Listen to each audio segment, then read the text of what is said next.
Alhamdulillahilladzi bini'matihi tatimmus shalihat wa bifadlihi tatanazzalul khairat wal barakat wa bitaufiqihi tatahaqqaqul maqasidu wal ghayat.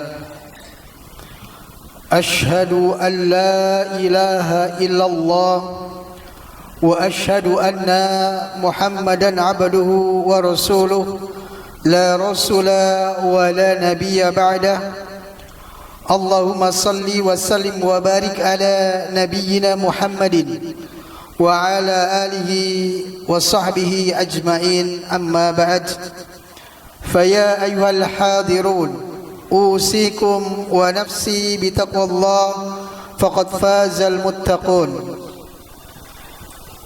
Qala Allah Ta'ala fi kitabihil karim: Ya ayyuhalladzina amanu ittaqullaha haqqa tuqatih wa la tamutunna illa wa antum muslimun. Jamaah Jum'ah, a'azzani Allah wa iyyakum ajmain.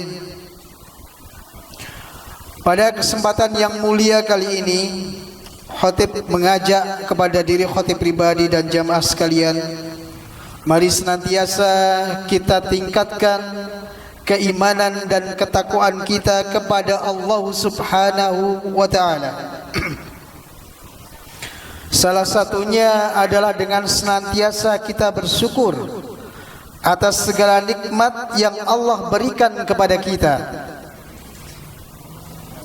di mana nikmat itu, baik itu yang kita inginkan atau yang tidak kita inginkan, Allah berikan kepada kita. Sampai-sampai jika kita menghitung nikmat Allah, maka tidak mungkin kita bisa menentukannya. Allah berfirman, wa in ta'uddu nikmatallahi la tuhsuha. Jika kalian menghitung-hitung nikmat Allah, niscaya tidak akan dapat menentukan jumlahnya. Dan barangkali yang menjadi waspada bagi kita, kebanyakan dari manusia itu mereka tidak bersyukur, namun sebaliknya mereka ingkar. Innal insana li rabbihi lakanud. Sesungguhnya kebanyakan manusia itu ingkar atas nikmat yang telah diberikan Allah Subhanahu wa ta'ala. Kemudian Imam Hasan Al-Basri menjelaskan, la kanud, sungguh ingkar itu adalah mereka atau orang-orang yang bagaimana? Yaitu disampaikan, huwallazi ya'uddu masaiba wa yansa ni'ama rabbih, yaitu orang-orang yang senantiasa menghitung-hitung musibah namun melupakan betapa banyak nikmat yang telah ia terima. Kadang-kadang di antara kita mendapatkan musibah 1, 2, 3 dan seterusnya, kita menghitung, kita mengingat-ingat terus, sementara nikmat Allah yang lebih banyak itu tidak pernah kita menghitungnya. Ada sebuah cerita, ada seseorang yang hidup dalam kondisi kemiskinan. Kemudian terpaksa dia menjual salah satu ginjalnya dengan harga 500 juta. Kemudian ada pasien yang membeli ginjal seharga 1 miliar. Maka sesungguhnya hanya dari ginjal ini saja, ginjal yang kita miliki kanan dan kiri itu paling tidak harganya adalah 2 miliar. Ini baru sebagian kecil organ tubuh yang kita miliki, belum organ-organ yang lain yang barangkali kita tidak pernah minta. Dari ujung kuku kita, ujung kaki kita, sampai ujung rambut kita, ini adalah nikmat yang Allah berikan kepada kita. Oleh karena itu jamaah yang dimuliakan oleh Allah Subhanahu wa ta'ala, Pada kesempatan kali ini kembali khotib mengingatkan kepada diri khotib dan jamaah sekalian, kita mengingat lagi bahwa tujuan manusia diciptakan itu untuk apa. Maka Allah Ta'ala berfirman, wa ma khalaqtul jinna wal insa illa liya'buduni, bahwa sesungguhnya tidak aku ciptakan jin dan manusia kecuali untuk menyembahku, kata Allah.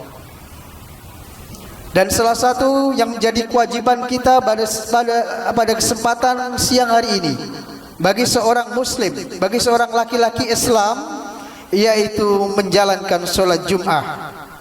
Bagaimana Allah Subhanahu wa taala berfirman, ya ayyuhalladzina amanu idza nudiya lis-sholati min yaumil jumu'ati fas'au ila dzikrillah wa dharul bai' dzalikum khairul lakum in kuntum ta'lamun. Wahai orang-orang yang beriman, jika diseru untuk menjalankan sholat pada hari Jumat, maka segera mengingat Allah dan tinggalkan berbagai macam bentuk jual beli, kerjaan dan seterusnya. Yang demikian itu lebih baik bagi kalian jika kalian mengetahuinya. Bahkan dalam sabda Rasulullah sallallahu alaihi wasallam, ketika ada seorang muslim yang kemudian dia tidak menjalankan sholat Jumat sampai 3 kali tanpa udzur syar'i, tanpa alasan syar'i, maka hatinya itu dikunci oleh Allah Subhanahu wa taala. Man taraka jumu'ata salasan min ghairi daruratin taba Allah ala qalbihi. Barang siapa yang meninggalkan sholat Jumat 3 kali padahal bukan dalam kondisi yang darurat, maka Allah akan mengunci hatinya. Jemaah yang dimuliakan oleh Allah Subhanahu wa taala, ketika manusia mati, maka segala amalan akan terhenti, segala amalan akan terkunci. Hanya ada 3 kunci yang abadi. Sebagaimana Rasulullah sallallahu alaihi wasallam mengatakan, idza mata ibnu Adam, jika anak Adam itu meninggal. Dalam riwayat lain, idza matal insan inqata'a amaluhu illa min salasah, jika seorang manusia itu meninggal, maka terputuslah segala amal perbuatannya itu kecuali 3. Yang pertama adalah min shadaqatin jariyatin, yaitu sedekah jariyah. Yang kedua wa ilmin yuntafa'u bihi, yang kedua adalah ilmu yang bermanfaat baginya. Kemudian yang ketiga wa waladin sholihin yad'u lahu, yaitu anak yang soleh yang senantiasa mendoakannya. Jemaah yang dimuliakan oleh Allah Subhanahu wa taala, di antara faedah dari hadis ini yang pertama adalah jika manusia mati maka amalannya akan terputus. Maka disinilah menunjukkan bahwa seorang sebelum dia mati seharusnya memperbanyak amal soleh, sehingga ketika amalan itu terputus dia sudah mempunyai bekal yang cukup. Kemudian yang kedua, Allah menjadikan hamba sebab sehingga setelah meninggal dunia sekalipun ia masih bisa mendapatkan pahala. Ini adalah karunia dari Allah Subhanahu wa taala. Jadi masih ada peluang-peluang yang bisa kita lakukan. Kemudian yang ketiga, amalan yang masih terus mengalir pahalanya walaupun orang itu sudah meninggal dunia. Yang pertama adalah sedekah jariyah. Dikatakan dalam sebuah hadis, man anfaqa zawjaini fi sabilillah nudiya min abwabil jannah ya abdallah hada khairun. Faman kana min ahli shalah du'iya min babis shalah, wa man kana min ahli jihad du'iya min babil jihad, wa man kana min ahli siyam du'iya min babil rayyan, wa man kana min ahli sadaqah du'iya min babis sadaqah. Barang siapa yang menginfakkan harta di jalan Allah, maka ia dipanggil melalui pintu-pintu surga. Barang siapa yang ahli solat, maka dia akan dipanggil dari pintu solat. Barang siapa yang ahli jihad, maka dia akan dipanggil dari pintu jihad.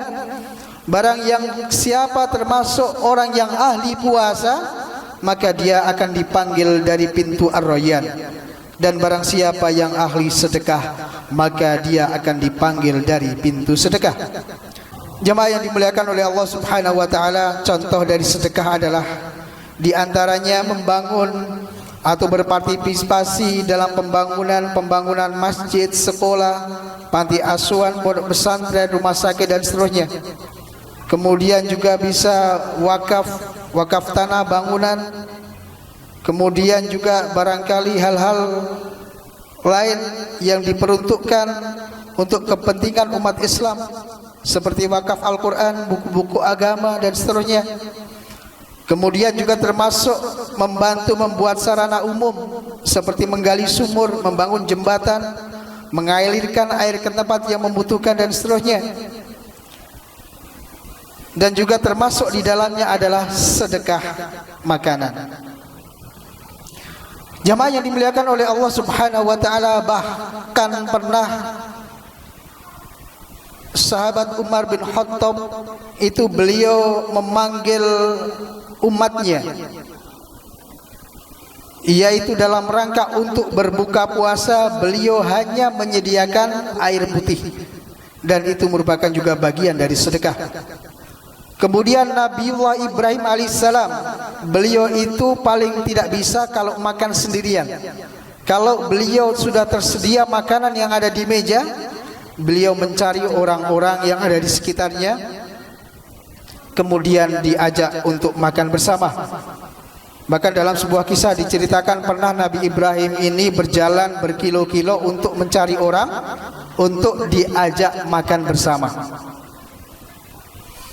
Kemudian juga seorang syekh dari Arab Saudi, beliau sudah almarhum, yaitu Syekh bin Baz.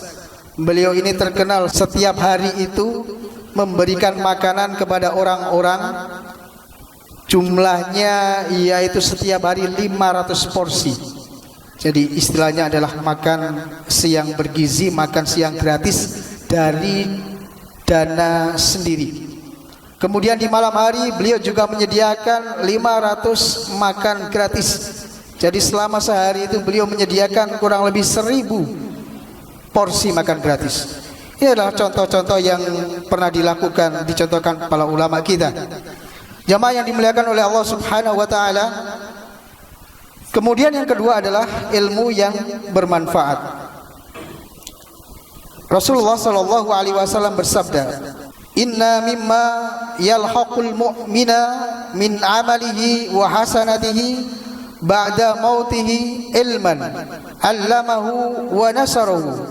Sesungguhnya di antara amalan dan kebaikan seorang mukmin yang akan menyusulnya ketika ia sudah meninggal adalah ilmu yang diajarkan dan disebarkannya.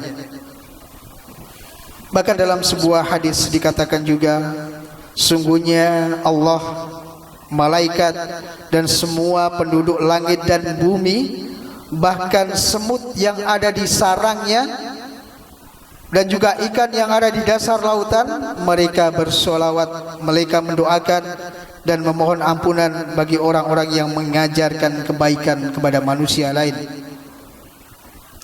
Kemudian contoh lain dari ilmu yang bermanfaat itu diantaranya juga seperti menulis, menerbitkan karya ilmiah keagamaan, kemudian menyebarkan pengetahuan.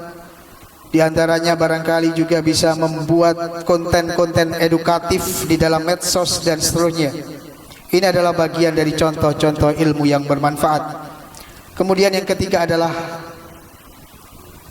yaitu anak yang salih. Rasulullah sallallahu alaihi wasallam bersabda, "Inna rajula la turfa'u darajatuhu fil jannah fayaqulu anna hada fayuqalu bi istighfari waladika laka." Sungguh seseorang akan diangkat derajatnya di surga. Kemudian dia bertanya, bagaimana ini bisa terjadi? Kemudian lalu dijawab, itu karena anakmu yang telah memohonkan istighfar untuk kamu. Jamaah yang dimuliakan oleh Allah Subhanahu wa taala, jadi tanggung jawab kita sebagai orang tua adalah mendidik anak dengan ajaran Islam dan akhlak yang mulia, kemudian mengajarkan Al-Qur'an dan sunnah sejak dini, kemudian juga menjadi teladan yang baik bagi anak-anak kita. Dan niscaya anak yang baik, maka ia akan menjadi anak yang solih, yang kemudian akan mendoakan kedua orang tuanya. Jamaah yang dimuliakan oleh Allah Subhanahu wa taala, seorang tabi'in Ibnul Munkadir pernah mengatakan, innallaha la yakhfadhu birrajulis salihi waladahu wa walada waladihi. Sungguhnya Allah akan menjaga anak dan cucu seorang yang soleh. Kemudian yang keempat, di antara kebaikan yang bisa kita ambil dari hadis tersebut adalah doa orang-orang yang tulus yang diberikan kepada orang yang sudah meninggal.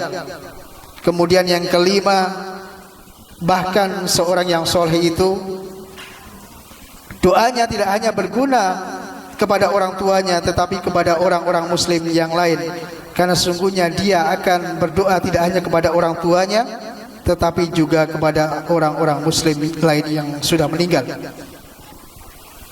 Kemudian yang keenam adalah dari hadis tersebut kita bisa mengambil manfaat, yaitu mendorong seseorang untuk menikah dan memperbanyak keturunan dan mendapatkan anak-anak yang soleh.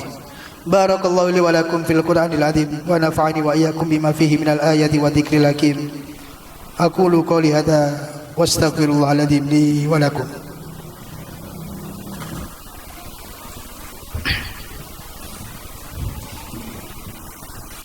Innal hamdalillah nahmaduhu wa nasta'inuhu wa nastaghfiruh wa na'udzu billahi min shururi anfusina wa min sayyiati a'malina. May yahdihillahu fala mudilla lahu wa may yudlilhu fala hadiya lahu. Asyhadu an la ilaha illallah wahdahu la syarika lahu wa asyhadu anna Muhammadan 'abduhu wa rasuluh. Allahumma shalli wa sallim wa barik ala nabiyyina Muhammadin wa ala alihi washabihi ajmain. Jamaah yang dimuliakan oleh Allah Subhanahu wa taala, maka pada kesempatan kali ini tiga hal yang barangkali bisa kita simpulkan dari hadis Rasulullah sallallahu alaihi wasallam, dan peluang ini bisa didapatkan pada setiap orang. Yang pertama adalah orang yang kaya, dia punya peluang masuk surga dari harta yang ia belanjakan di jalan Allah. Bahkan sesungguhnya tidak menunggu kaya, tetapi bagaimana kita bisa menyisihkan harta kita untuk bersedekah di jalan Allah. Kemudian yang kedua adalah orang yang berilmu, berkontribusi melalui ilmu yang diajarkan dan disebarkannya. Kemudian yang ketiga adalah seorang tua yang mendidik anaknya dengan ilmu agama sehingga ia menjadi anak yang soleh. Belajar agama tidak harus menjadi seorang ustadz, belajar agama tidak harus menjadi seorang kiai, tetapi dengan belajar agama seorang anak akan mengetahui mana yang halal, mana yang haram, bagaimana seorang anak bisa beribadah dengan benar, bisa mengikuti sunnah-sunnah Rasul, kemudian bisa membaca Al-Quran dengan baik dan benar, dan seterusnya. Innallaha wal malaikatahu yusalluna 'alan nabi ya ayyuhalladzina amanu sallu 'alaihi wa sallimu taslima. Allahumma salli 'ala nabiyyina Muhammadin wa 'ala ali Muhammad kama sallaita 'ala Ibrahim wa 'ala ali Ibrahim wa barik 'ala Muhammad wa 'ala ali Muhammad kama barakta 'ala Ibrahim wa 'ala ali Ibrahim innaka Hamidum Majid.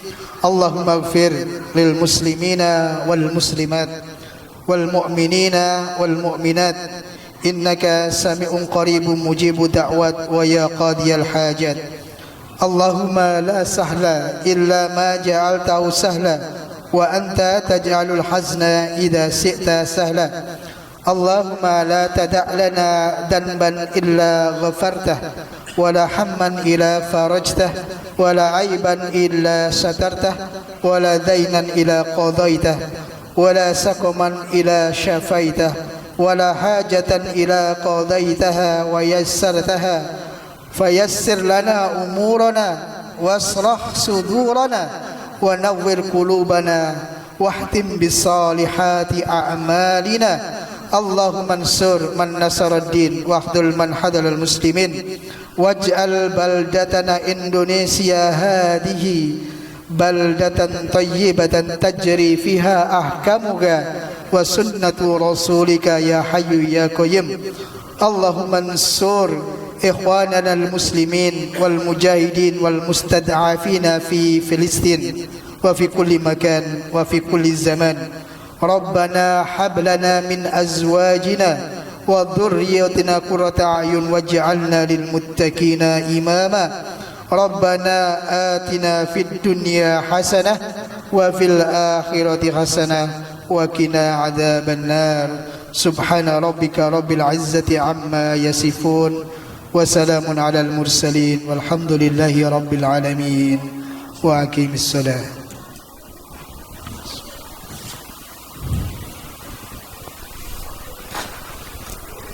الله أكبر الله أكبر أشهد أن لا إله إلا الله أشهد أن محمد رسول الله حي على الصلاة حي على الفلاح قد قامت الصلاة قد قامت الصلاة الله أكبر الله أكبر لا إله إلا الله. Sawastaqimu wa'tadilu, safnya dirapatkan, diluruskan, diisi yang kosong terlebih dahulu.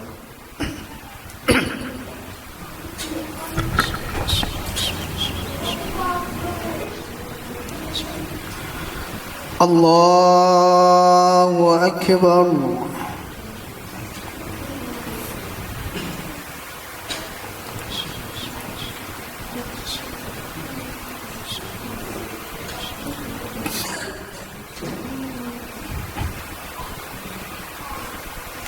Bismillahirrahmanirrahim. Alhamdulillahi Rabbil Alamin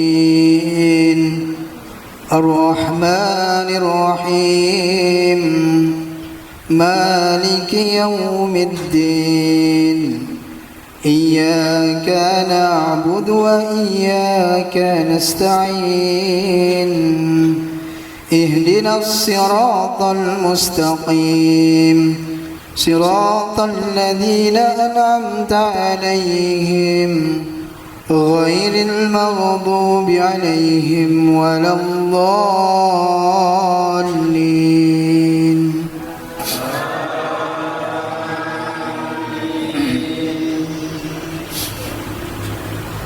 قل إن الموت الذي تفرون منه فإنه ملاقيكم ثم تردون إلى عالم الغيب والشهادة فينبئكم بما كنتم تعملون يا أيها الذين آمنوا إذا نودي للصلاة من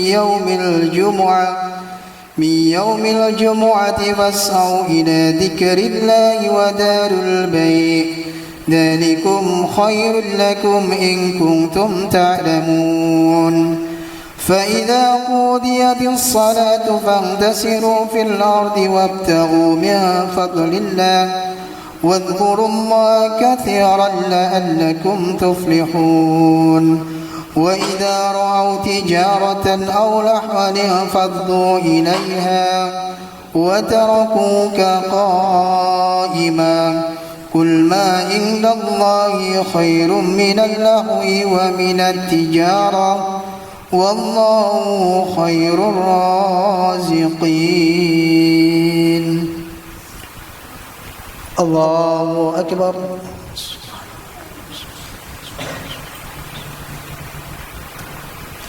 سمع الله لمن حمده ربنا ولك الحمد.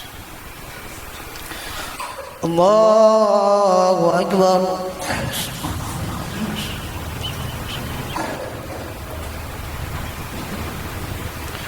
Allahu Akbar.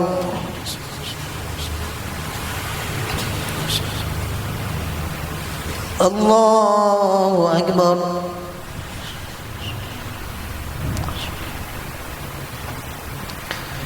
Allahu Akbar. Bismillahirrahmanirrahim. Alhamdulillahi Rabbil Alamin, Ar-Rahmanir Rahim, Maliki Yawmiddin. Iyyaka na'budu wa iyyaka nasta'in. Ihdinas siratal mustaqim, صراط الذين أنعمت عليهم غير المغضوب عليهم ولا الضالين.